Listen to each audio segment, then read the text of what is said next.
walking alone, the streets are empty. The only thing I can see is my own silhouette. I'm getting stronger, step by step. The clock is ticking, but there's no time for regrets. I've been flying from town to town, from London to Taiwan. I've been all around the globe, trying to protect your soul. Sa inyo mga idol, busy tayo for today dahil hindi lang ako kapag-video kanina dahil tayo, paggawa tayo ng parkingan ng ating service. So ipakita ko din sa inyo guys, o kanina kami dalawa ni Chong, katulong ako sa kanya para gumawa ng parkingan para hindi siya masyadong malata. So nakikita muna tayo dito sa gilid sa kalsada. Yan. So ipakita ko din sa inyo mga idol, gagawin tayo ay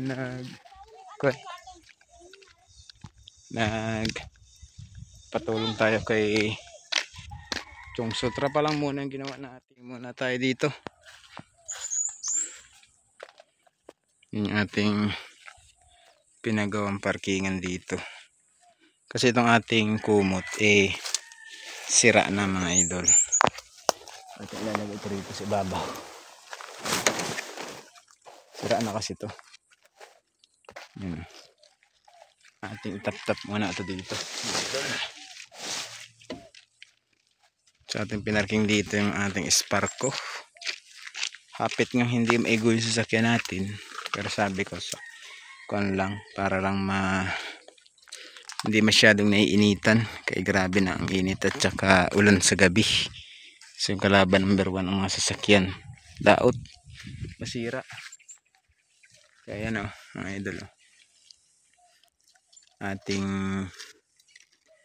yan, mga kahoy na yan, hiningin natin yung mga kahoy na yan para tayo ay makakuha ng, binayaran lang natin ng konti, kahit pang sigarilyo lang. Ayan. Pansamantagal lang yan. Trap lang muna ating ginamit na bubong dahil ay wala tayong permanenteng parkingan. Ayan. So itong sasakyan natin siguro lampas na, mag 2 years na sa atin to, mag 2 years na yung sasakyan natin. So hindi ko pa ipapagawa yung alternator nito. Maandar naman siya pero hindi ko pa napapagawa ang alternator. Kaya may sira siyang alternator. Hindi ko pa siya ipapacheck kung alternator ba or battery.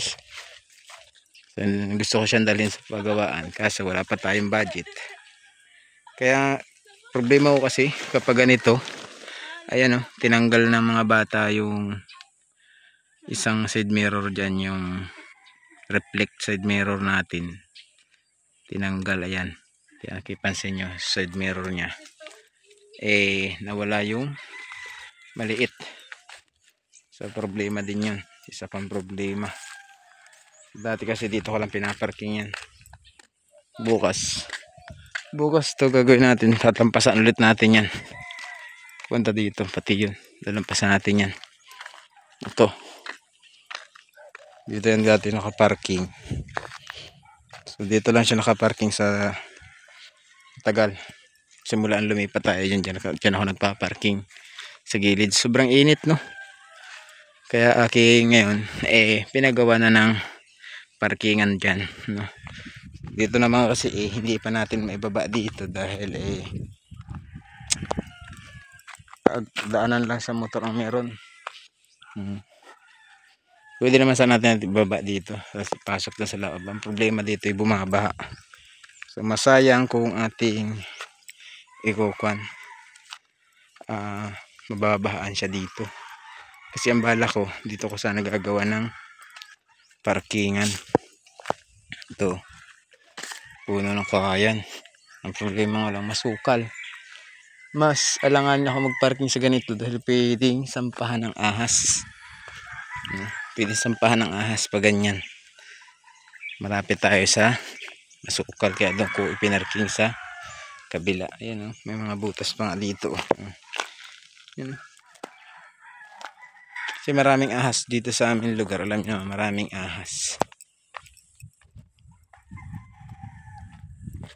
Ayan yung ating service na motor, idol. Ito yung papunta sa bahay.